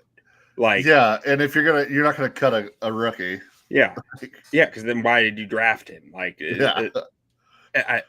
there's but then at the same time, it's like in the way this. And then at the QB same time, room like came Joe together. Flacco retired 3 years ago. He's your fucking starting quarterback, dude. Little respect, dude had 12 touchdowns and 7 interceptions last year in like what 7 games. He took a team to the playoffs 2 years ago. Joe Flacco. Oh man, yeah. What happened to their other tackle? Oh, Jedrick Wills. Yeah, he's gone. What? I don't think he's even been signed. Did he just fall off after his rookie year? Because he had a great rookie year, didn't he? He had an okay rookie year, and then he just never got better. Like he had a solid enough rookie year where you're like, okay, there's a future here. Yeah, and then he just kind of like Mekhi stayed there. He just stayed at like that same level of play, minor regression. Or actually, I mean, I guess I'm wrong. I mean, by PFF grade, he had a good pass blocking rookie year, and then it just went downhill from there. Yeah, I remember thinking he was really good his rookie year. He was supposed to be really good coming out of school. Yeah. Okay. So looking at this offensive line, they're always usually pretty good on the interior O line. Yeah, they've been one of the better O lines in the league for the last like 5-6 years. Yeah, and Conklin at tackle, he's a solid right tackle when he's on the field. It's just been a major question. Like he's 31 and he's missed the majority of 2 of the last 4 seasons, but he played most of last year. Yeah, Zach Zenter did he play much last year? As a rookie? I don't believe he did, because he broke his leg pretty late. I think he broke his leg in the Ohio State Michigan game. Yeah, he did. He only played about 200 snaps. He had a tough time, like very up and down in the game he played, but like he didn't play that many snaps. He only played. Let's see. He only really played a good amount of snaps in 3 games last year. Yeah. Okay. And he wasn't that good in them, but like also it's a guy who's coming back from injury. Like I'd give it some time with him. I think there's something there. They got your boy, Tev. Big Tev. Look what they did to my boy. So he's there. There's no way he's playing tackle in this league. No, I mean I don't think he has the movement ability to anymore. He's had too many injuries. Yeah. So. And I mean, frankly, I didn't really agree with his PFF grades last year. I thought that they were doing him some favors, not literally, but like he was pretty sloppy last year, and he was playing through like 12 different injuries to get a contract because it was a contract year. So he was like just whatever it takes to get on the field. Was he on the Bears last year? Yeah. And he played through a disgusting amount of injuries, and I didn't think he was all that good. Because of it. When he's healthy, he's still a dominant guard. But it's just he's not healthy very often. Hey, coming in as a depth piece, though. Yeah. I mean, find some health. I like him. Come find some health. So, okay. Decent to good offensive line. Probably top 10 in the league. Lot to like in the wide receiver room. Batonio took a step back last year. It seems like he's getting up there in age. Teller's had a hard time staying on. Like I don't. There are guys all over this offensive line who have been good in the league. Yeah. But I'm not sure if they're still good. I have real questions about that. Yeah. But okay, look at this just offense in a whole. I mean, if you put a top 20 bona fide quarterback on this team, like let's say who's like a certifiable like top 20 guy, like a Geno Smith. How would you feel about this team, this offense if Geno Smith was the quarterback? I think they're missing pieces, but they're gonna. But I think whatever offense Geno's on is gonna put up some numbers. Like I would feel pretty confident in this team or this offense. Let's say a guy like hell, Kirk Cousins. Kirk Cousins could run Stefanski's offense. I know that. Yeah, I mean, what are we? Why isn't he on this team? Because I think they might be tanking.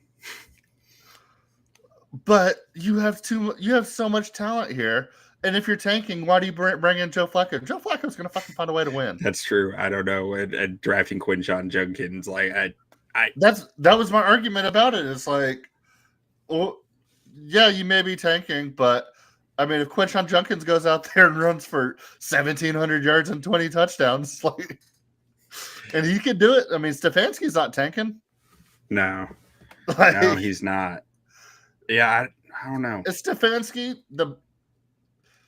If he left the Browns organization tomorrow, how many? I know he gets a job immediately. How many teams would hire Kevin Stefanski right now? A lot.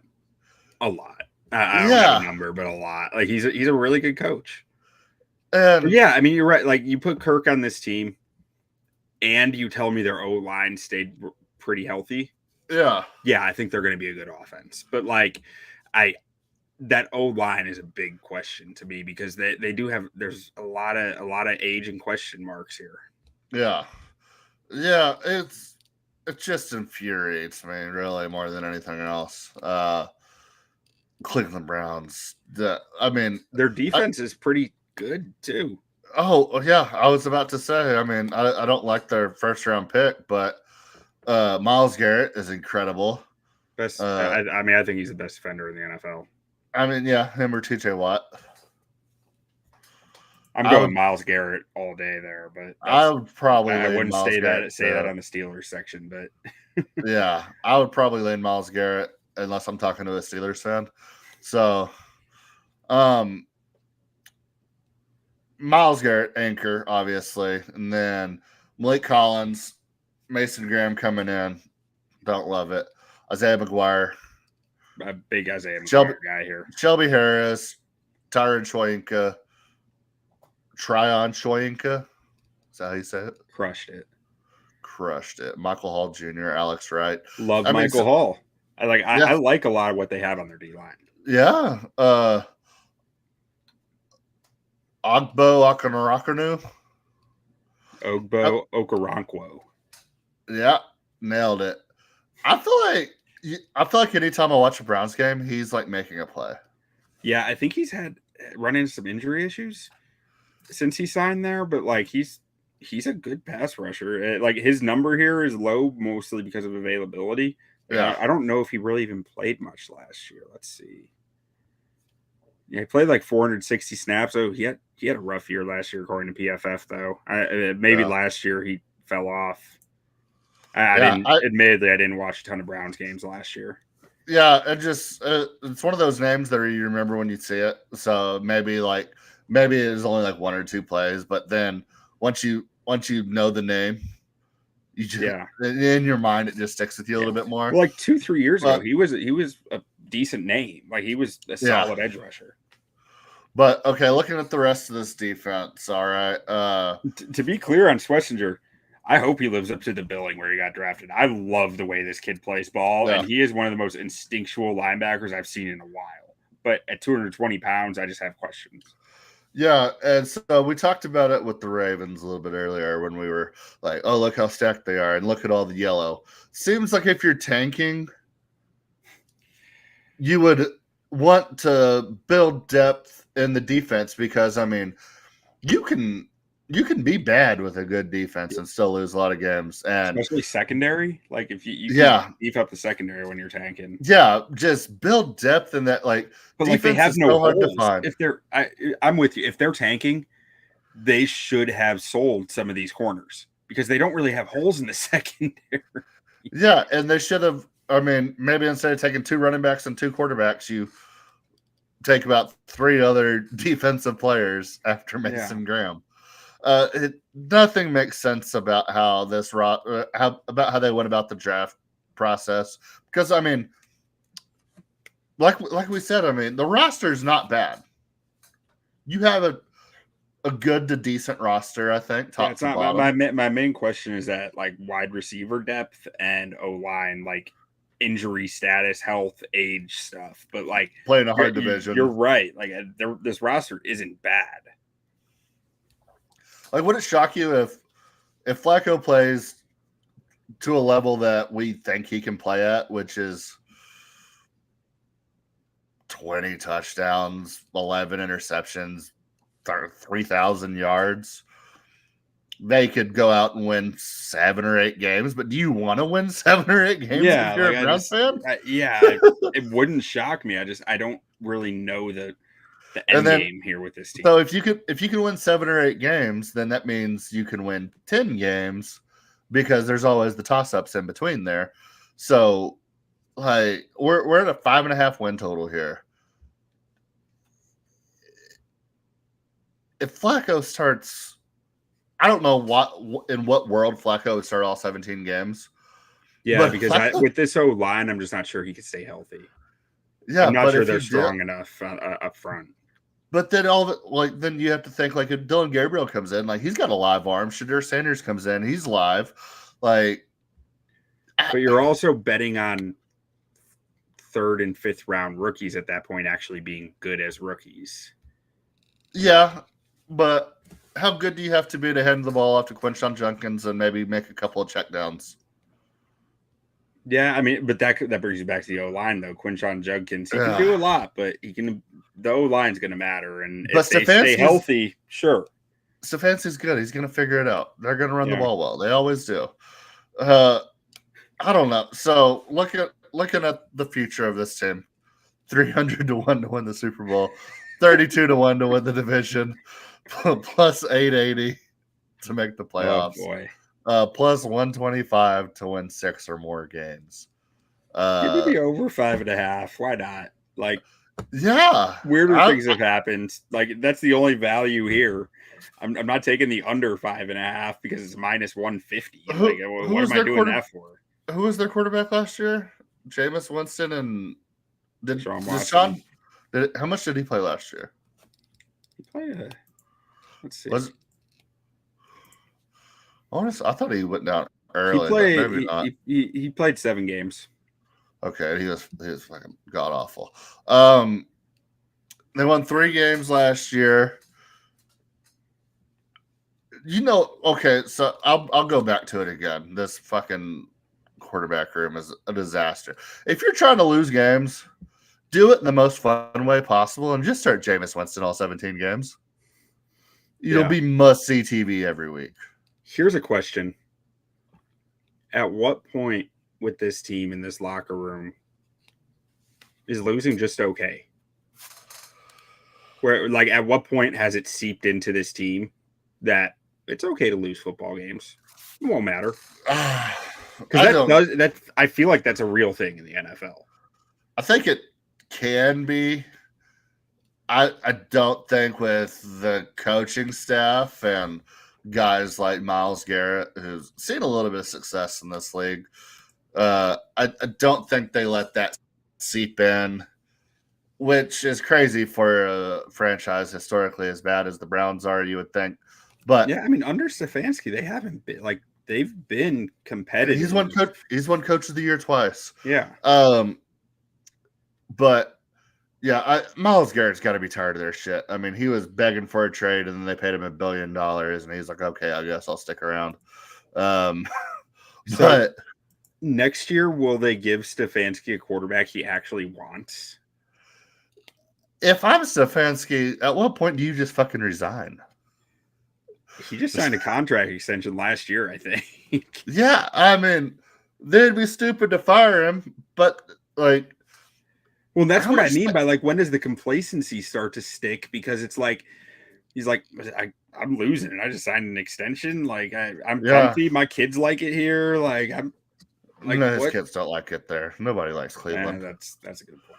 Well, I But, mean, you like- have as much money as he has, they might like it. If but- if I walked into Cleveland, it was like Baker Mayfield doesn't really fit my offense that well. Okay, we got him out. Oh, ownership wants to stick you with Deshaun Watson. yeah, Okay, he doesn't fit my offense either, but like whatever. They're calling At the least- shots, I guess. Like, at least oh, you now didn't we're work- in this shit sandwich situation because Deshaun Watson sucked and I never wanted him. Here, take Yeah. a bag of money. This will keep you around. Like, what am I Yeah. motivated for in this? Hey, at least they didn't give up too much to get Deshaun Watson either. Yeah. They finally got their first round pick next year, right? Or I guess they did this year. This year, Right? yeah, Okay. yeah, it's yeah.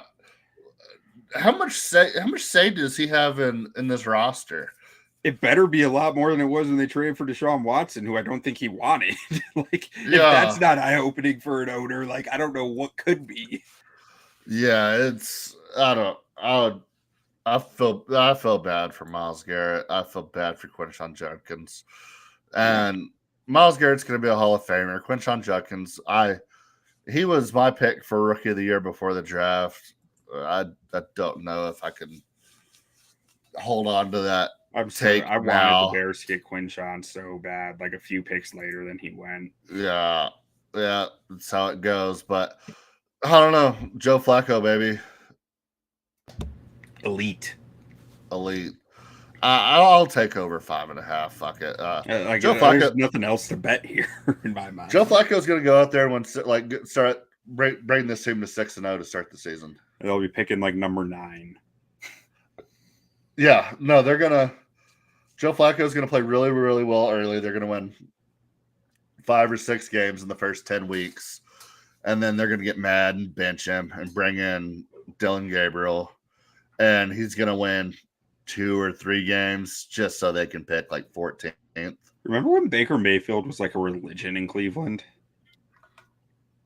He beat the Steelers in the playoffs. Yeah. And they ran him out of town. I'm sorry, Cleveland fans. I don't know if you deserve it. I'm sorry, but I'm sorry. Like, this sucks. If you were one who ran Baker out, I don't know if you deserve the I'm sorry. But like, also, Baker did kind of suck for some time there. So he was hurt. He was hurt. They did almost win the World Series. Yeah. They were up 3-1. Yeah, in the 9th inning. They were leading. The 9th inning. Game 7. Yeah. So then God said, "Let there be rain." Yeah, then there was a little rain delay, and I don't remember what happened after that. But LeBron James is in LA. Y'all have that. He won there. Let's see. Do you have a hockey team? Charlie Sheen, you have a hockey team? They don't have a hockey team, do they? Why not? Yeah. I hear they have great rest stops in the state of Ohio. Yeah, not far from the NFL Hall of Fame, Canton. Yeah, there you go. So some things to be excited for as a Cleveland sports fan. You almost won the World Series one time.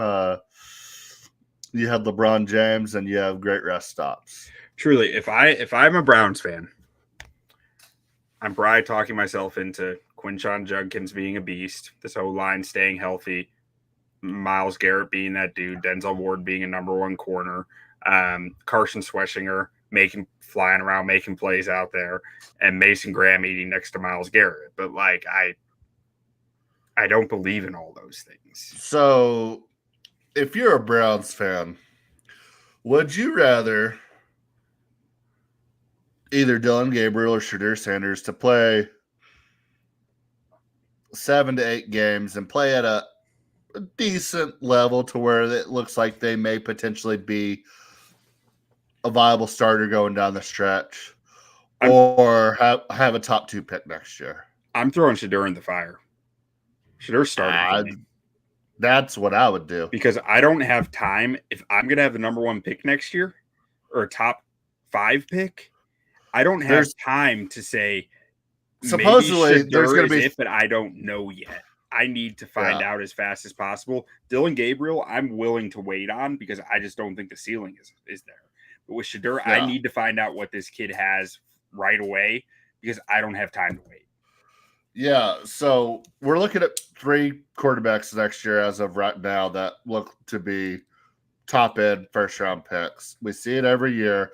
Probably one of those guys is going to fizzle out, but we'll see possibly 2, maybe more, kind of rise to the top. I think we're going to see a decent quarterback draft next year, and especially, I mean, Cam Ward this year, and really, I mean, maybe you can get excited about a couple of other guys in the draft. I don't know, but so Dylan Gabriel, Shadur Sanders goes out there and plays well enough. You think there might be a future, but you miss out on a top 3 pick.